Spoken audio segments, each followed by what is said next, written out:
Paris. Qui ne connaît pas Paris?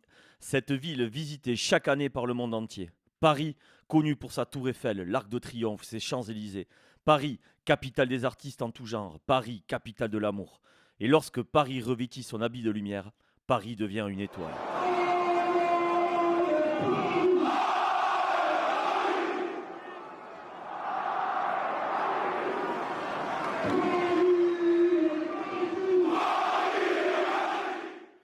Eh oui, vous l'avez bien compris, nous allons vous raconter l'histoire du club emblématique de la capitale, le PSG. Alors bien sûr, Paris ne fait pas toujours l'unanimité, mais n'oublions pas que c'est la qualité de ses adversaires qui fait une grande équipe. En tout cas, aujourd'hui... Salut tout le monde, vous l'avez bien compris, on va parler du PSG. Je vous laisse dans les mains expertes de notre chroniqueur sportif préféré, Jérémy. Salut Jérémy, tu vas bien? Bonjour à tous et bonjour Mika. Ça va bien? Bon bah écoute, c'est toi qui as fait le plus gros du boulot. Donc c'est parti, le micro est à toi! Alors, vous savez que Paris n'est pas arrivé avec une cuillère en argent dans la bouche en Ligue 1 et dans le milieu professionnel si facilement. Ils ont connu le monde de la seconde division et pire encore, l'équipe repart en troisième division. Et ce n'est qu'en 1974 que le club retrouve l'élite. Et depuis Mika, Ben depuis Jérémy, ils ne l'ont jamais quitté. bien vu Mika, ils ne l'ont jamais quitté. Je vous propose de faire un bond dans le passé là où tout a commencé. Le Paris Saint-Germain voit le jour en 1970 lors de la fusion entre la section football du stade Saint-Germanois, club fondé en 1904, et le Paris Football Club, créé 18 mois auparavant dans le but de redonner une équipe professionnelle à la capitale, après la chute du Racing Club de France et du Stade français. Et en 1991, le diffuseur du championnat à la télévision Canal+, investit dans le PSG et prend le contrôle pendant 15 ans. Les premières années voient le club parisien connaître un grand succès avant une période plus instable. En tout, ce sont 12 titres qui sont remportés sous l'ère Canal+. En 2006, le PSG est vendu au fonds d'investissement américain Colony Capital, vivant plusieurs saisons compliquées malgré 2 coupes nationales remportées. Puis le club est racheté en 2011 par Qatar Sport Investment, la filiale sportive du fonds souverain qatarien Qatar Investment Authority. L'homme d'affaires et ex-tennisman qatarien Nasser El Khelaifi, devenant le président directeur général du club, QSI investit des moyens financiers très importants permettant d'acheter des joueurs parmi les plus chers au monde. Et ouais Jérémy, parmi les plus chers au monde, on a comme exemple Ibrahimovic, Lavezzi, Cavani ou encore Mbappé, Neymar, Messi. Moi j'ai ma petite idée déjà, tu vois, sur le premier trio Jérémy, tu vois, que j'ai envie de mettre en avant. Je te vois déjà t'emballer, je vois que ça s'emballe un petit peu aussi à côté, mais pas de commentaires. On réglera les comptes lors du quiz en fin d'émission. Le Paris Saint-Germain devient alors un club d'une dimension mondiale et gagne 38 trophées en l'espace de 14 ans. Mais Mika, si tu le veux bien, j'aimerais bien qu'on parle de cette ère qatari. Pas de soucis Jérémy, moi j'ai bien envie de connaître ton analyse. Pour moi, Mika, c'est une période qui se divise en 2 étapes. La première est avec l'arrivée des grands joueurs, un PSG plus bling bling. Des titres nationaux sont gagnés, mais les entraîneurs s'enchaînent les uns après les autres. Le club cherche encore et encore une identité de jeu, mais pas que. Et là, Mister Luis Enrique débarque au club. Une toute nouvelle stratégie sportive et de management s'installe petit à petit. Un recrutement moins bling bling, mais misé sur la stabilité et l'avenir du club. Est-ce que tu savais, Mika, que la moyenne d'âge de l'effectif pour la saison 2024-2025 était de 24 ans? T'as bien entendu, Anthony, la moyenne d'âge? Combien? 24 ans. Et ouais, ce sont des minots, à l'image du nom que l'on donne aux jeunes issus du centre de formation. Comment on les appelle, Anto, s'il te plaît, les jeunes du centre de formation? Les Titi. Les titis parisiens. Et ouais, tout à fait. Et on avait envie de faire un petit truc sympa. Voilà, nous, on avait envie de monter en fait notre 11 de départ. Donc chacun a fait son 11 de départ. Moi, j'ai fait le mien. Jérémy, après, fera le sien. Pas de commentaires encore une fois. S'il y en a qui ont envie de faire de commentaires, pareil, on règle les comptes en fin d'émission. Alors pour Mikey, donc son 11 de départ, moi je mets Lama dans les buts. Je mets en axe central Sako et Marquinhos. Sur les côtés, bien sûr les indéboulonnables Maxwell et Hakimi. En milieu de terrain, j'ai été chercher un petit peu dans les années 90. Je mets Monsieur Fernandez et plus dans les années 2000, Monsieur Mota. En 10, pour moi, c'est Mister, Mrs. Rai. Sur les côtés, bien sûr, je mets notre ami Ronaldinho. Alors certes, certains diront qu'il a fait un passage éclair, mais quand même, c'est Mister Ronny. Et bien sûr, de l'autre côté, je mettrai Ousmane Dembélé, parce que Dembélé, c'est notre ballon d'or à nous. Et en numéro 9, qui de mieux que Mister George Weah. En remplaçant, mais bien sûr, juste pour son caractère et ses sorties sur le terrain et hors du terrain, monsieur Zlatan Ibrahimovic, notre petit Nigérian. Oh, qu'est-ce qu'on s'est régalé quand on l'a vu jouer à lui, j'en rêvais. Et bien sûr, j'ai nommé notre JJ Okocha.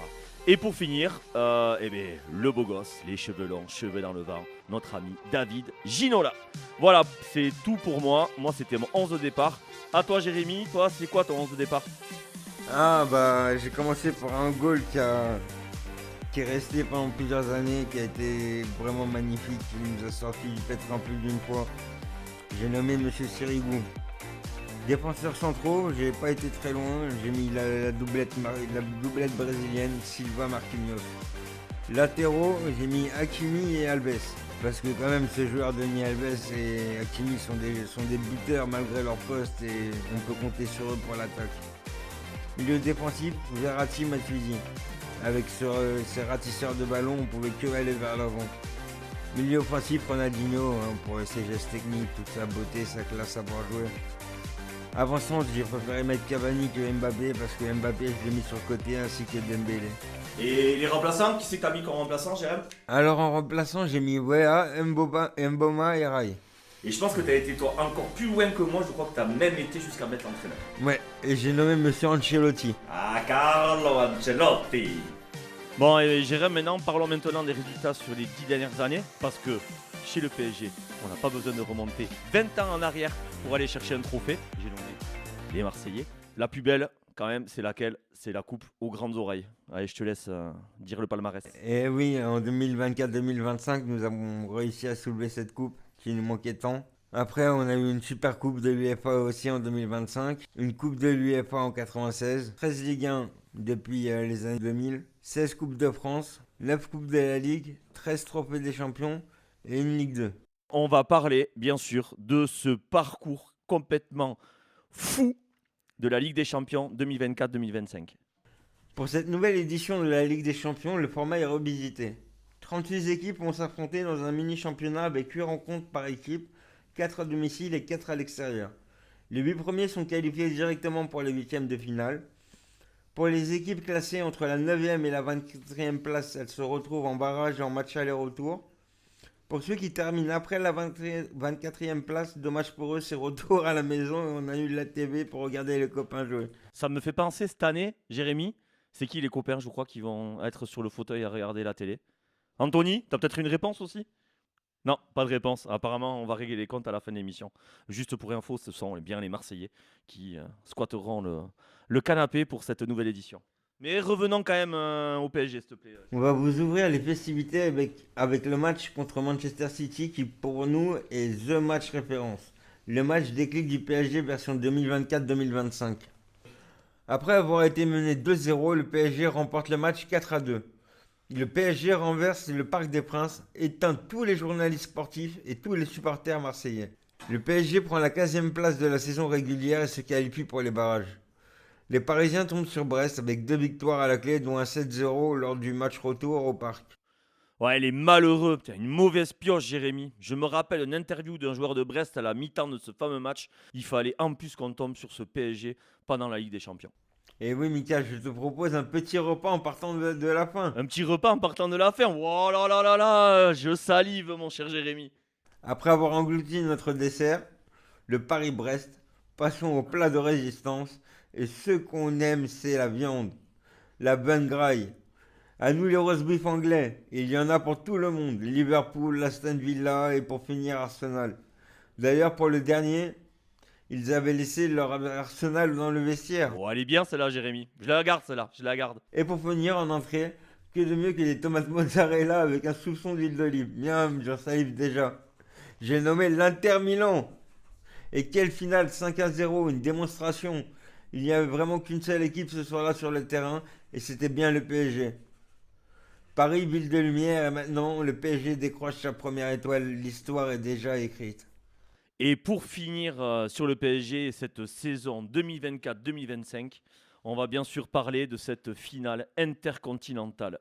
Qui dit victoire en Ligue des Champions, dit Coupe intercontinentale. Ce match opposera le PSG au Flamengo. Un match tendu où les deux équipes finissent au bout du temps réglementaire à 1 partout. Place aux prolongations qui ne donneront toujours pas de gagnant.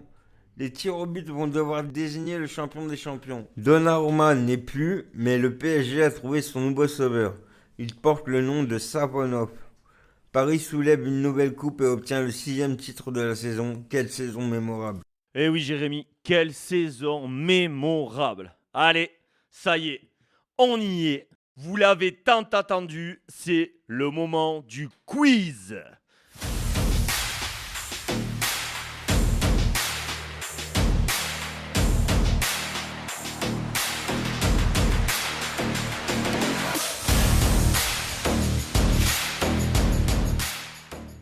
Alors, on a quand même des invités exceptionnels, Jérémy. Donc, bienvenue sur le plateau à Anthony et à Lulu. Salut les gars, merci de nous avoir invités. Salut les gars, super, je suis hyper contente. Ouais, t'as l'air hyper contente. Est-ce que vous êtes chaud? Est-ce que vous avez bien révisé vos leçons? Bien sûr, jusqu'à pas d'heure hier soir. Pas vraiment, on m'a prévenu au dernier moment. Pour info, les amis, Anthony, c'est un putain de Marseillais. Donc là, on va essayer de l'étrier avec vous. Alors, première question. Quel est le meilleur buteur du PSG sur la saison 2024-2025? Mbappé. Dembélé. Ah non, pas Dembélé. Oui, Lulu, un point pour Lulu. Non mais c'est sérieux Anthony? Mais ça a démarré le Anthony qui joue au foot depuis l'âge de 5 ans quand même. Non, j'attends pas la première question. Un point pour Lucie. Attention. Deuxième question. T'es prêt Anthony? Combien de cartons rouges a reçu le PSG lors de l'édition 2024-2025 de la Ligue des Champions? 0. 3, 0. Jérémy, tu veux donner la réponse? 0. 0, c'est une bonne réponse pour Lulu. Les réponses ou quoi, Lulu là? Ouais, carrément. C'est l'équipe 21 ou c'est l'équipe 25 que t'as révisé, mon cher Anthony? Allez, troisième question. Attention, il n'y a que 5 questions. Troisième question. Combien d'équipes anglaises le PSG a-t-il sorti, on écoute bien, lors des éliminations directes en Ligue des Champions? 4. C'est une bonne réponse pour Anto. Et oui, il y avait un piège. Et oui, 4 Lulu. Elle a pas si tort que ça. Mais le 4e club, Lucie, c'est Manchester City. Et on n'était pas encore dans les phases d'élimination directes. On était encore en match de poule. Mais c'est quand même une bonne réponse. Attention. Et là, on va voir les vrais footeux. Anthony, Non, tu dis rien. c'est toi qui commence. Cite-moi des joueurs qui ont porté le numéro 10 au PSG. Ah, je t'avais prévu des questions pas faciles. Mbappé. Ok, 1, c'est bon. Lucie? Rai. Ouais, bonne réponse. On continue, on enchaîne, Anthony. Zlatan. Zlatan qui? Ibrahimovic. C'est une bonne réponse. Lucie, on attend. Ah là là, c'est trop dur, je sais Lucie, pas. on attend. Néné. Ouais, bonne réponse. Anthony, à toi. Ginola. Non, c'est une mauvaise réponse. Putain. Lulu, est-ce que t'en as un autre? Ronaldinho. Oui, Ronaldinho, c'est une bonne réponse. C'est une victoire de Lulu. J'étais sûr qu'il avait porté que le C'est un numéro hold 21. up. Il avait Alors- le numéro 21, Ronny, à Paris. Ouais, alors je vais te donner. Si je vais On vous- va vérifier quand même. Non, c'est pas à vérifier. On a les bonnes infos, donc je vais vous donner d'autres noms que moi aussi j'avais complètement oublié. Je vais être vraiment honnête. Donc on avait Suzic, on avait JJ Okocha, on avait Javier Pastore, Mister Gallardo. On avait des Français aussi qui ont porté le numéro, comme Vikash. Dorasso. Et ouais, et Cessignon. Et on a eu aussi Souza. Alors là, je m'en souviens pas du tout. Celui-là, il est tombé dans les oubliettes. Bon, donc c'est encore une victoire de Lucie. Donc ça fait 3-0 pour Lucie. Même 4-0. Ouais, ça fait 4-0 pour Lucie. Super Anto, t'as bien révisé ton débat. J'ai pris un point là. On a le droit de rajouter quelque chose. En tant que supporter marseillais, juste je tenais à dire que nous restons à jamais les premiers. Ah, jamais les premiers qui quoi? À remporter la Ligue des Champions, à jamais les premiers dans le cœur des supporters français, à jamais les premiers à avoir remporté une finale contre le Grand Milan.